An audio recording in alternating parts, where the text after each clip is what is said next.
Okay, so my title was Communication with the General Public about GMOs and Genome Edited Organisms.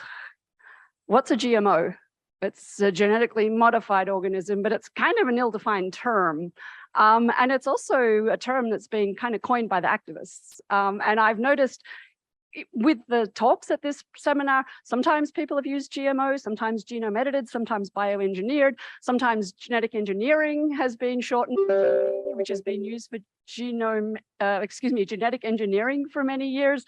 Even amongst our own community, we use terms that are conflating the technologies. And I think words are so important in terms of what message we're communicating. And it's so important that we think about when we just casually make GE as our abbreviation, and there are groups that are trying to very thoughtfully conflate genetically engineered organisms and transgenics with genetic engineering. If we just use that term, we're kind of playing into that handbook. And so I just caution us against actually doing that. So I'm speaking here about science communication and communicating with the public, but I really want to tie it into the regulatory because I actually think that the two interact with each other. And it's actually about 12 years ago this month, actually, that the Aqua Advantage salmon had completed all of its regulatory studies and had a veterinary medicine advisory committee meeting in Washington, DC. And I know a couple of people in the audience were there.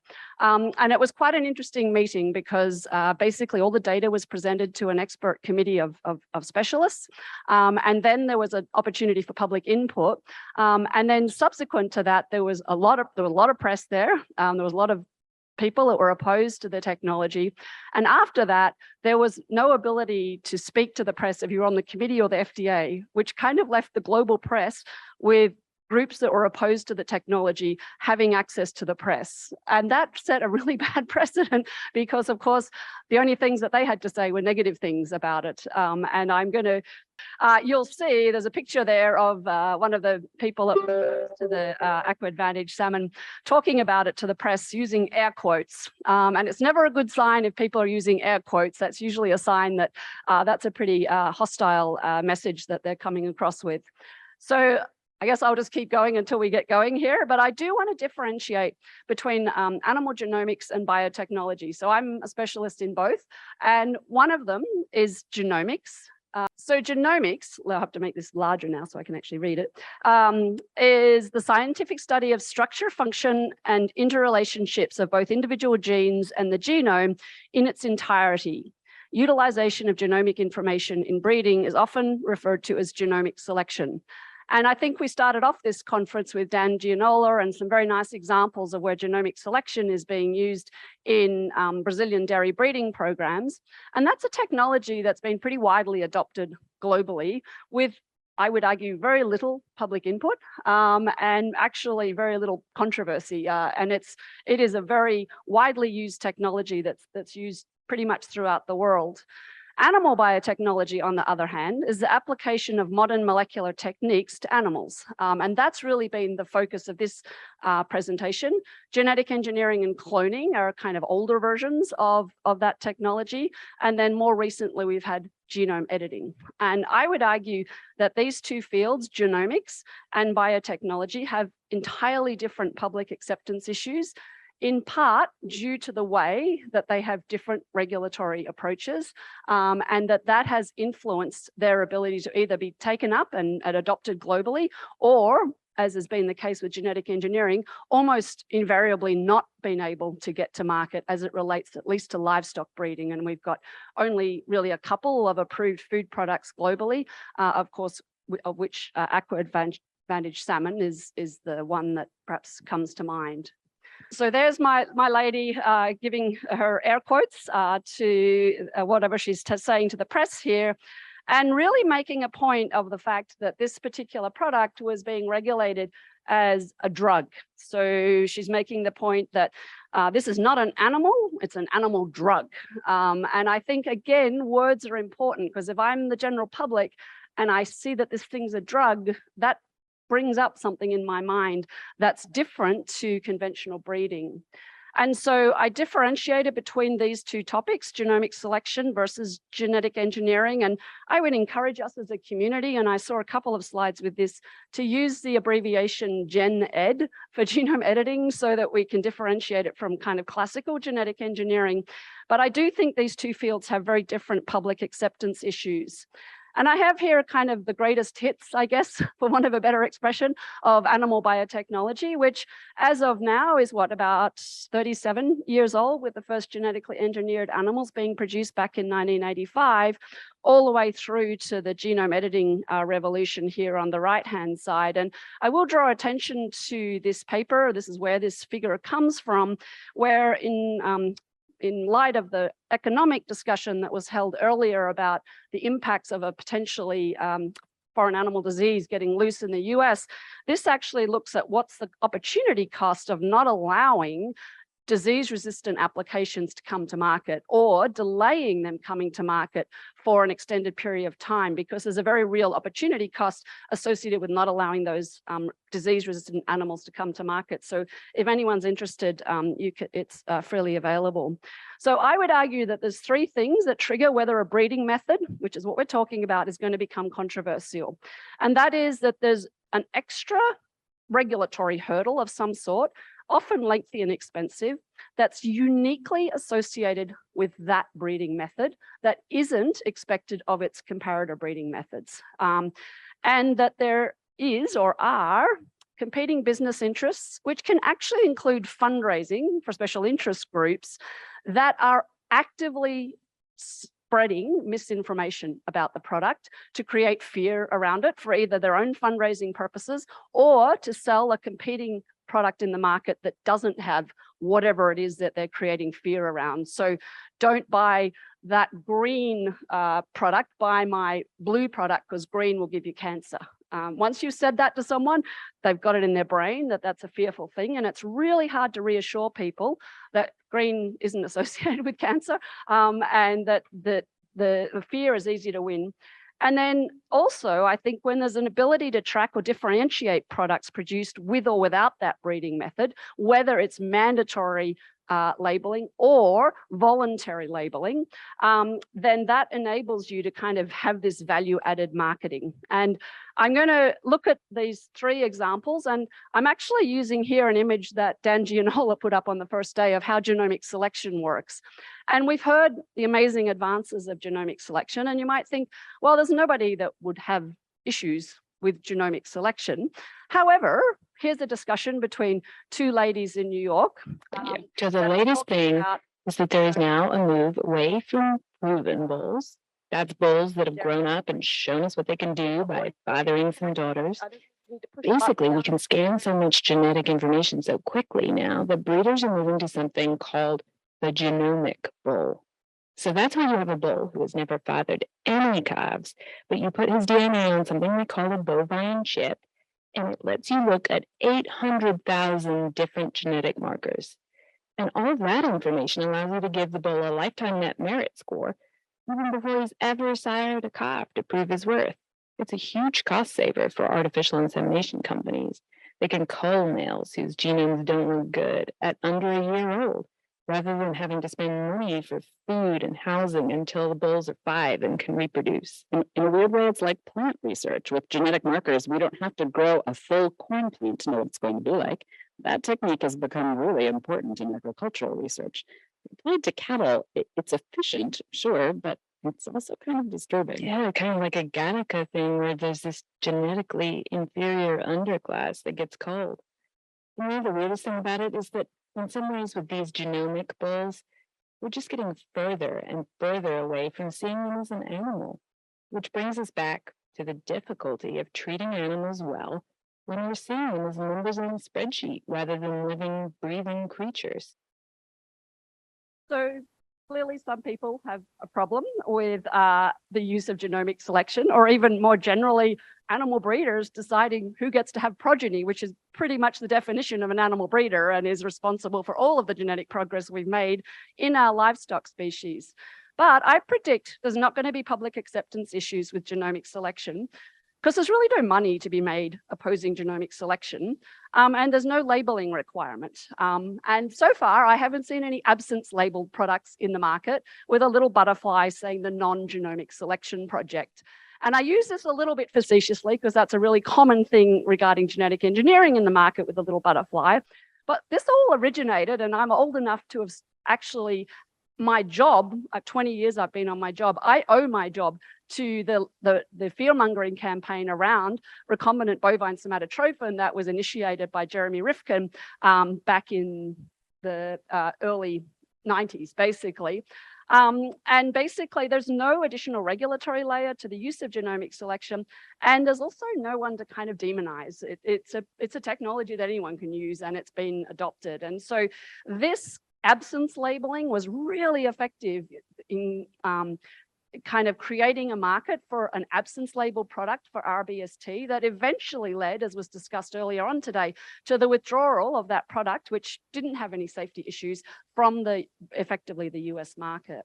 And if we look at public attitudes towards different animal biotechnologies, the public is generally favorable to genomic selection, generally less accepting of genetic engineering, and then really interestingly, as a geneticist looking at something that's 100% identical, most opposed to cloning. Well, if that's the case, then I guess cloning's not going on anywhere in the world. No, that's not actually true. And although the Center for Food Safety, which is an activist group located in California that sues the USDA and the FDA a lot, have tried to create fear around cloning, they've been unsuccessful. And so Andrew Kimbrell, that founded the Center for Food Safety, was spun out of Jeremy Rifkin's RBST campaign. And this is very intentionally named to kind of sound like maybe the Center for Food Safety that is actually a legitimate FDA and Center for Food Safety and Applied Nutrition. That's not who this is. The Center for Food Safety is an activist group, and they create fear around different technologies. And here's their attempt to create fear around cloning. And I'm not sure why this little boy has green mustache, but apparently cloned milk is green. But they were kind of unsuccessful. And although the fear around it effectively did ban cloning in Europe, and here's a headline from back when Dolly was around, and apparently she kills a lamb and eats it, and it was able to actually stop that technology getting used there. But it happens pretty routinely in the US for cattle, sheep, pigs, and goats. And as we heard earlier, it's happening with horses in Argentina. And the food from cloned animals and their offspring was seen to be no different from offspring of and from conventional food. And so it was not required to be uniquely labeled in the US. And so the concern around it just died down over time. And so they're not regulated differently to conventional breeding. They're not required to be labeled.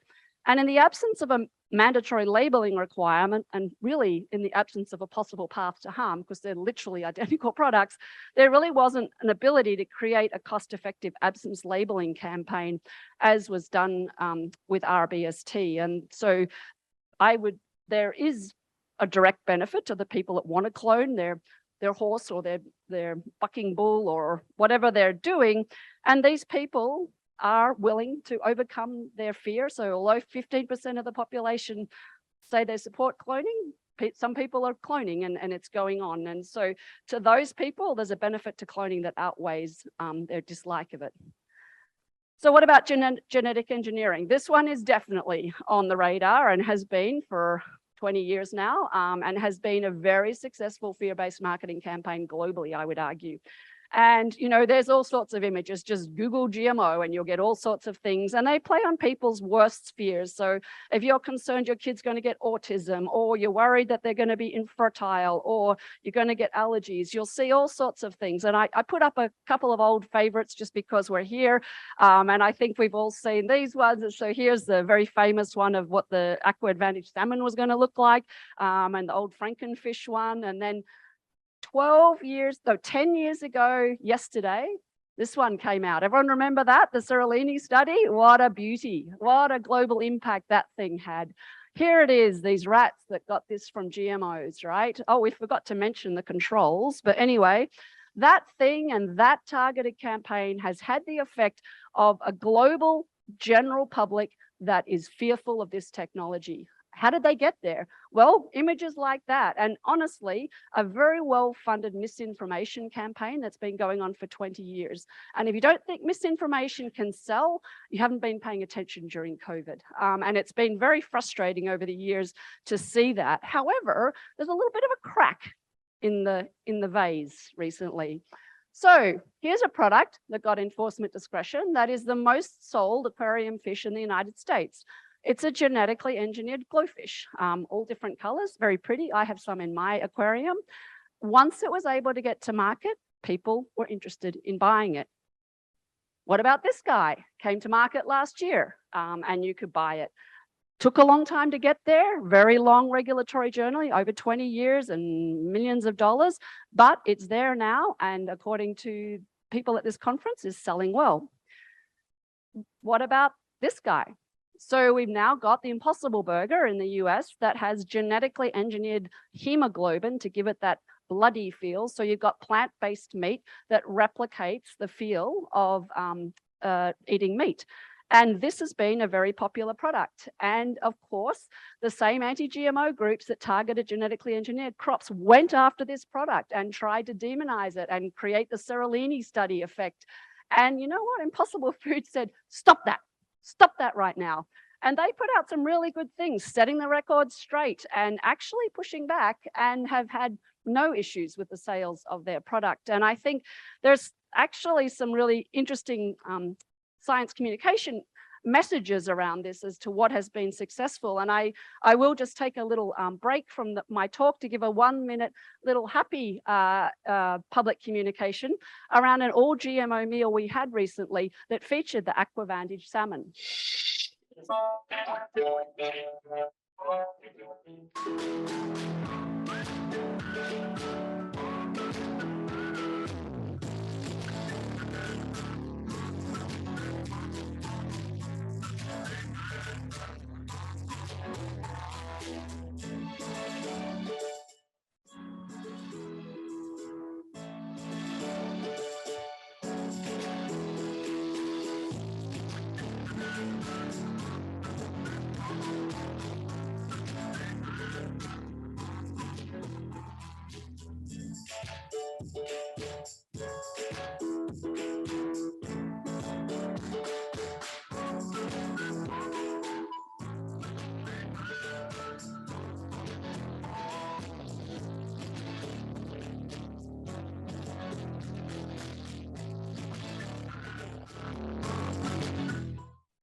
If you make products people want and they can get to market, they will buy them. And that's why it's so important for them to have a path to market.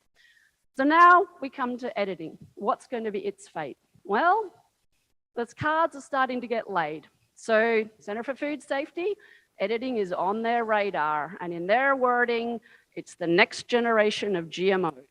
And the Non-GMO Project has said it's committed to preventing these new GMOs from entering the non-GMO supply chain. So now the little butterfly won't go on genome-edited products.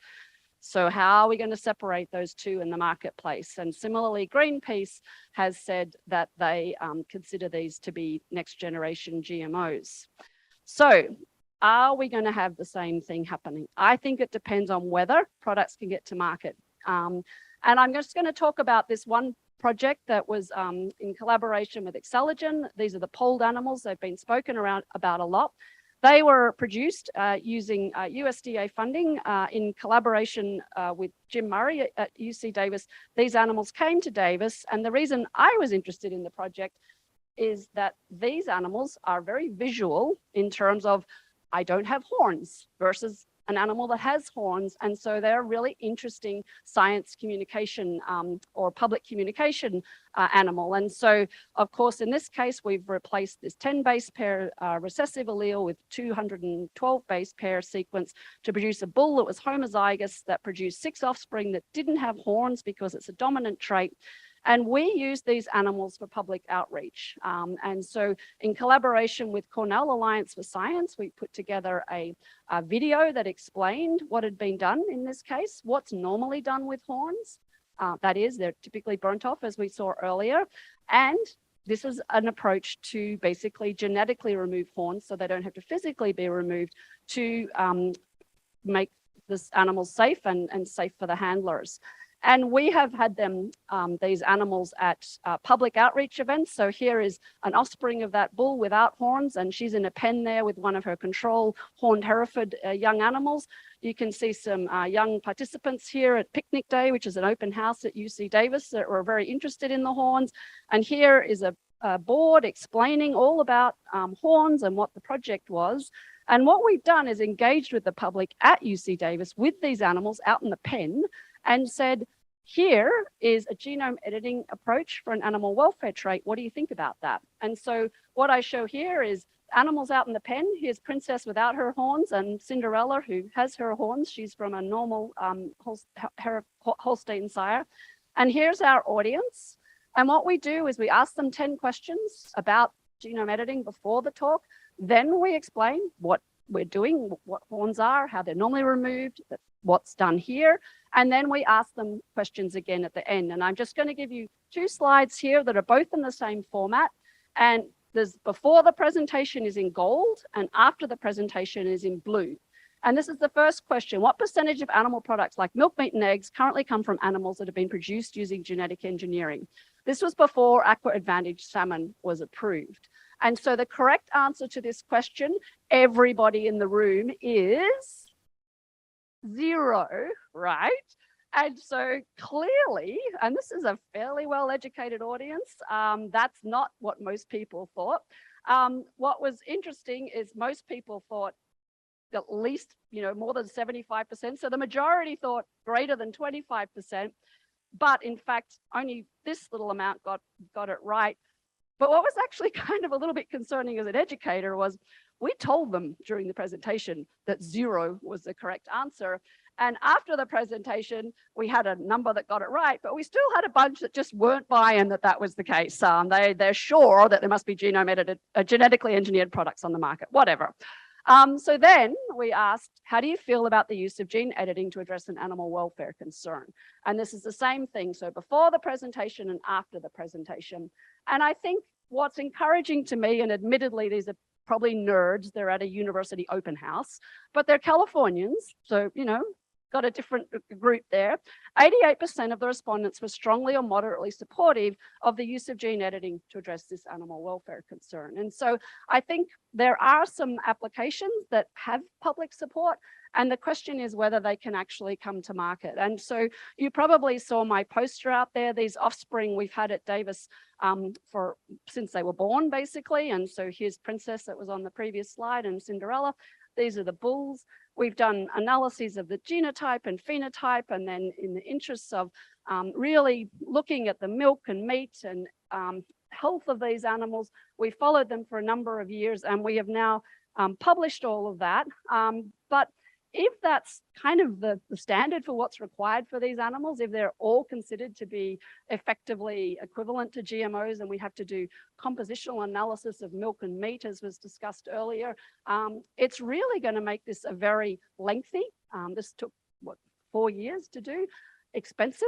We had a $500,000 grant from the USDA BRAG to do this work, process that I think will make it difficult for products to get to market, which is going to interact with that public acceptance. And so in summary, I think if the proposed regulatory pathway makes it so that these are, quote, GMOs, and they have to go through the GMO approval process, such as happened with transgenic crops, and really only large companies can afford that high regulatory and IP costs of bringing a genome edited animal to market, then I predict there will be a targeted activist campaign against agricultural genome editing in the same way that there has been with genetic engineering, because it's been a really lucrative topic for the activists. And so why would they change their business model just because of the new technology coming along?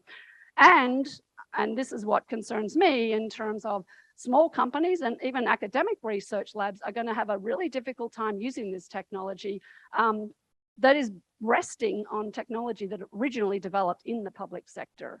I think that we'll see a campaign of misinformation that will try to conflate gene editing and genetic engineering. I think we already see that starting to happen, and to try to have a value-added absence labeled butterfly alternative. And I actually think, and I'll speak for myself personally, I've been pretty outspoken about speaking out around genetically engineered crops over the years, even though I'm a plant, I don't have anything to do with genetically engineered plants. And you get pretty whacked by the activist groups with FOIA requests and public smearing of your reputation. And I don't know how likely scientists are going to be to stick up for a technology that basically we have no ability to utilize. If it becomes a purview of large multinational companies, then they can do their public outreach. And it really concerns me that if that happens, that this will suffer the same fate as genetic engineering. So if products that people want can get to the market, like Glowfish, Impossible Burger, Aqua Advantage, they'll buy them. And the narrative that the public won't accept these products produced through animal biotechnology, I don't think has any data to support itself. The products that have made it through have been a market success. And the 3 strikes of death to me for a new breeding method are to have a lengthy and expensive regulatory step uniquely associated with commercializing products developed using that breeding method that's different to the same product developed using different breeding methods, competing business interests that have been able to monetize fear and extract value by selling their value-added product, and that there's some way for them to do that, whether it's allowing voluntary labeling that kind of creates the butterfly effect, or what has happened in the case of genetic engineering now in Europe and now in the United States, mandatory labeling that effectively pull all of those products off the market in the European Union. So with that, thank you for inviting me, and I will pass it back to